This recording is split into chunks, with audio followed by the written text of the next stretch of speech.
BCom part second की company अधिनियम में अब तक हम पढ़ चुके हैं कि पार्षद सीमा नियम की विशेष सामग्री क्या है, यानी उसमें क्या क्या वाक्य क्लॉज दिए हुए हैं।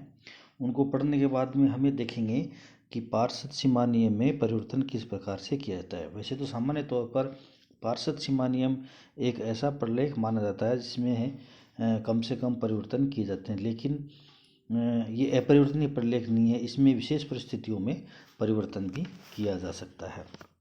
तो इसके विभिन्न क्लॉज में किस प्रकार से परिवर्तन किया जाता है या कंपनी अधिनियम में क्या व्यवस्थाएं हैं, क्या नियम बने हुए हैं, उनके बारे में हम अभी चर्चा करने जा रहे हैं। तो पार्षद सीमा नियम में परिवर्तन, वैसे तो कंपनी अधिनियम 2013 की धारा 61 और 64 में कुछ प्रावधान दिए गए हैं, उसकी पालना करके पार्षद सीमा नियम में परिवर्तन किया जा सकता है। लेकिन ध्यान देने योग्य बात यह है कि बिना अंश मूंज वाली जो गारंटी द्वारा सीमित कंपनी है, वह कंपनी अपने सीमा नियम में कोई भी ऐसा परिवर्तन नहीं कर सकती जिससे वर्तमान में कंपनी के सदस्यों के अतिरिक्त किसी अन्य व्यक्ति को कंपनी में से जो विभाजनीय लाभ हैं उसमें से कोई हिस्सा प्राप्त होता हो। तो ऐसा होता है, तो ऐसी स्थिति में कंपनी अधिनियम में स्पष्ट रूप से लिखा गया है कि ऐसी कंपनी अपने पार्षद सीमा नियम में कोई परिवर्तन नहीं कर सकती है। अब हम देखते हैं कि धारा 61 और 64 के प्रावधानों के तहत एक पार्षद सीमा नियम में किस प्रकार से कंपनी परिवर्तन कर सकती है। तो सबसे पहला जो क्लोज इसका वो आता है नाम या नाम वाक्य, नेम क्लोज कहते हैं उसको। तो अल्ट्रेशन ऑफ नेम क्लोज, देखिए कोई भी कंपनी स्वेच्छा से अपने नाम में परिवर्तन करती है तो उसको कुछ बातों का ध्यान रखना होता है। उसमें पहला है कंपनी अधिनियम की जो प्रावधान है, जो कंपनी अधिनियम 2013 है उसके जो प्रावधान हैं उसमें धारा 42 में क्लोज 2 और 3 में कुछ प्रावधान दिए हैं, उनकी पालना करनी होगी। और उन पालना को ध्यान में रख करके ये जो नियम है धारा 242 उसमें जो है कंपनी के नाम के चयन संबंधी प्रावधान दिए गए हैं। उन प्रावधानों को ध्यान में रखना जरूरी है। तो कंपनी उन प्रावधानों के तहत नाम में परिवर्तन करेगी। और दूसरा है केंद्र सरकार द्वारा अनुमोदन होने पर, यानी प्रत्येक कंपनी अपने नाम वाक्य में परिवर्तन करने के लिए केंद्र सरकार से अनुमोदन करवाना आवश्यक होता है। यदि कोई कंपनी अपने नाम में प्राइवेट लिमिटेड शब्द हटाती है, जोड़ती है, तो ऐसी स्थिति में केंद्र सरकार से अनुमति की आवश्यकता नहीं होगी। बाकी सभी अन्य परिस्थितियों में केंद्र सरकार से अनुमोदन भी कंपनी को अपने नाम में परिवर्तन करने से पहले करवाना होगा। अब कंपनी के परिवर्तन की अनुमति अगर दी जाती है तो कुछ परिस्थितियाँ ऐसी हैं जिसमें केंद्र सरकार कंपनी के नाम में परिवर्तन के लिए मना भी कर सकती है। कुछ परिस्थितियाँ ऐसी हैं, अगर वो हैं तो कंपनी अपने नाम में परिवर्तन नहीं कर सकती है। जैसे यदि कोई कंपनी एनुअल विवरणिका प्रस्तुत नहीं करती है, या वित्तीय विवरण तैयार नहीं करती है, या रजिस्ट्रार को कोई प्रलेख प्रस्तुत किए जाने हैं उन प्रलेखों को समय पर प्रस्तुत नहीं करती है, या सार्वजनिक जमाएं या धन या ऋण पर कोई मूलधन या ब्याज बकाया है और उसका भुगतान में त्रुटि करती है, तो ऐसी स्थिति में केंद्र सरकार कंपनी को नाम में परिवर्तन की अनुमति नहीं देती है। अब हम देखते हैं कि इसकी प्रक्रिया क्या होगी, नाम परिवर्तन कैसे करना होगा। तो कोई भी कंपनी अपने पार्षद सीमा नियम के नाम परिवर्तन में परिवर्तन दो परिस्थितियों या स्थितियों में करती है। एक तो होता है कंपनी स्वेच्छा से और दूसरा होता है केंद्र सरकार के आदेश से।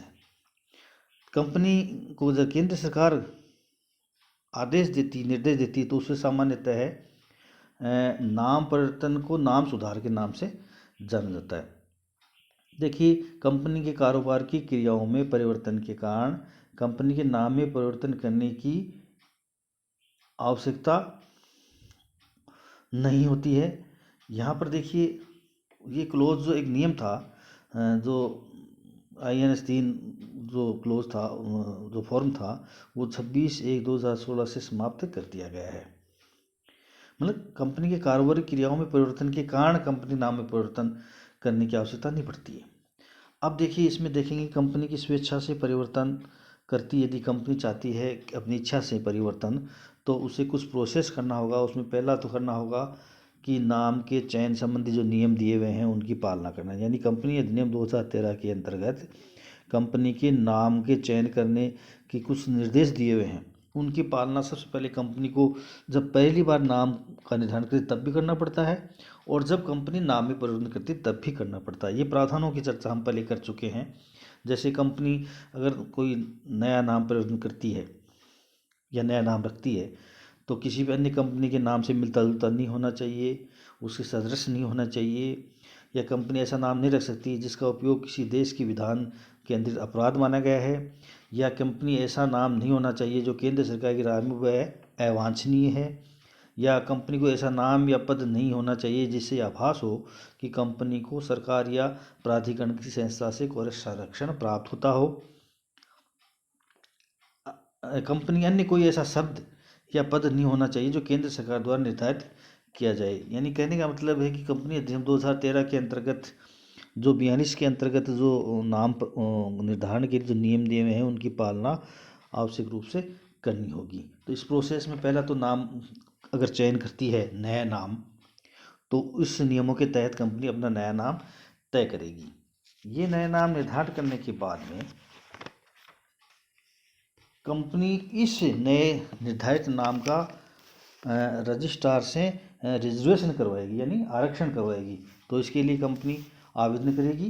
कंपनी अपने नाम में परिवर्तन के लिए नए नाम के आरक्षण तो रजिस्ट्रार को आवेदन कर देगी। रजिस्ट्रार संतुष्ट होने पर उस नाम का आरक्षण कर लेगा। ये आरक्षण सामान्यतः 60 दिनों तक रहता है, यानी रजिस्ट्रार को जो नया नाम दिया गया है वह 60 दिनों तक कंपनी के लिए रिजर्व रहेगा। उसके बाद में कंपनी अपने नए आरक्षित नाम को अपनाने हेतु एक सभा में एक विशेष संकल्प पारित करेगी, मतलब विशेष प्रस्ताव पारित करेगी।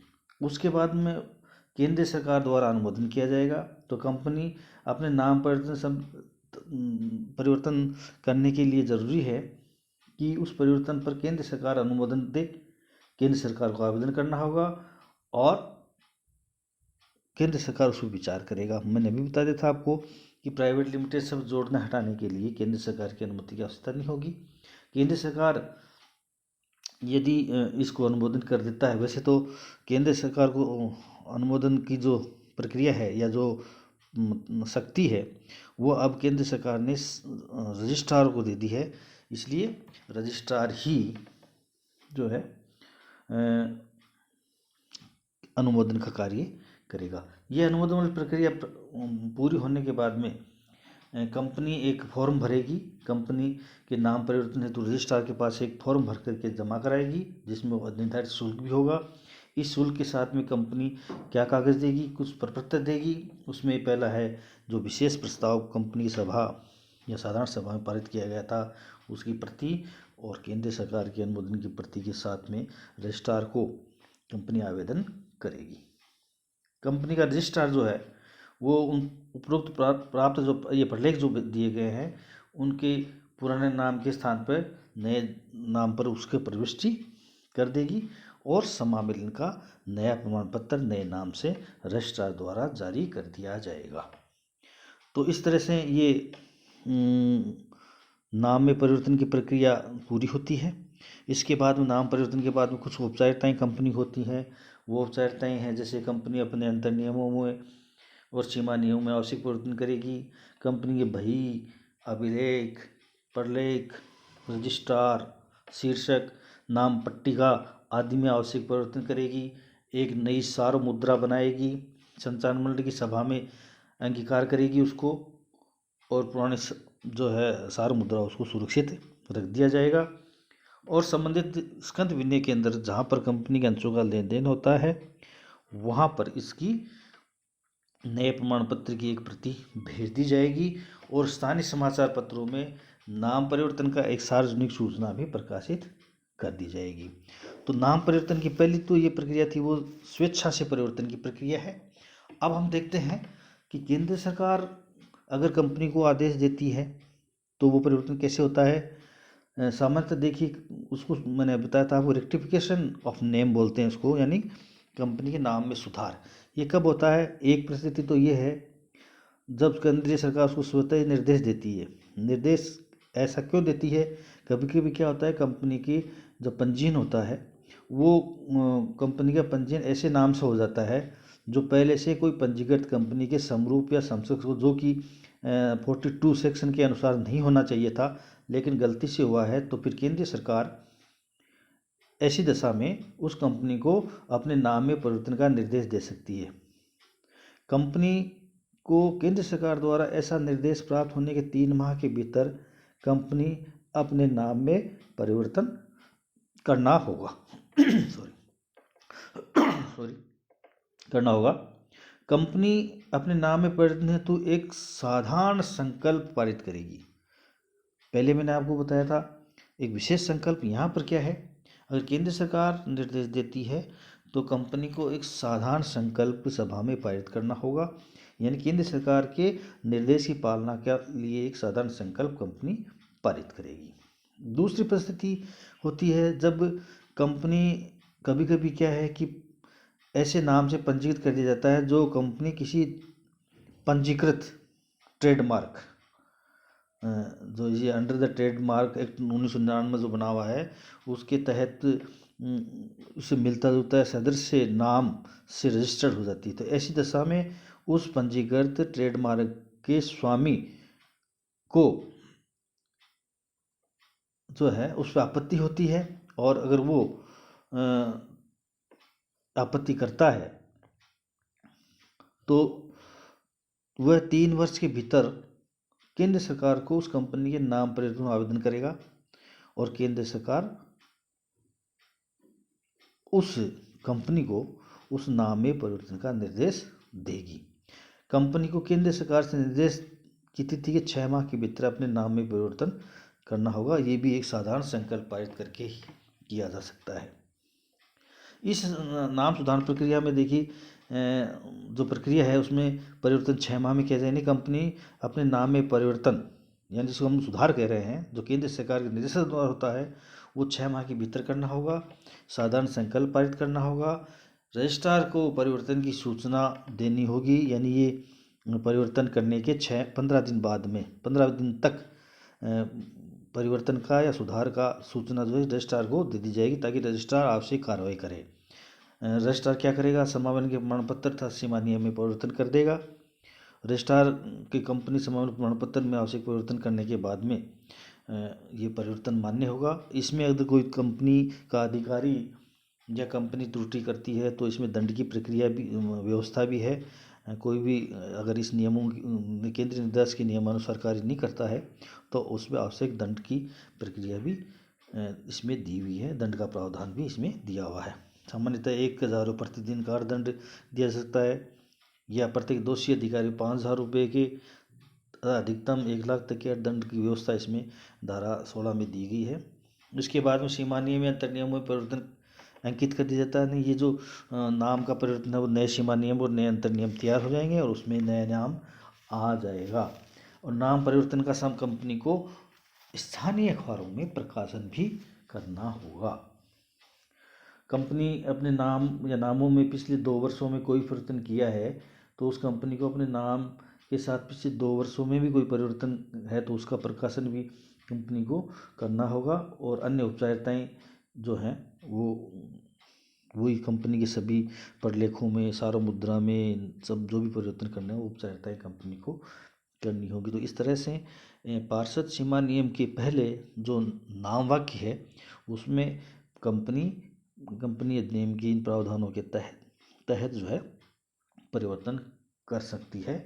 इसके बाद में हम आगे नेक्स्ट ये देखेंगे कि कंपनी के स्थान या पंजीकृत जो कार्यालय है या पंजीकृत खंड जो है उसमें कंपनी किस प्रकार से परिवर्तन कर सकती है, इसका हम आगे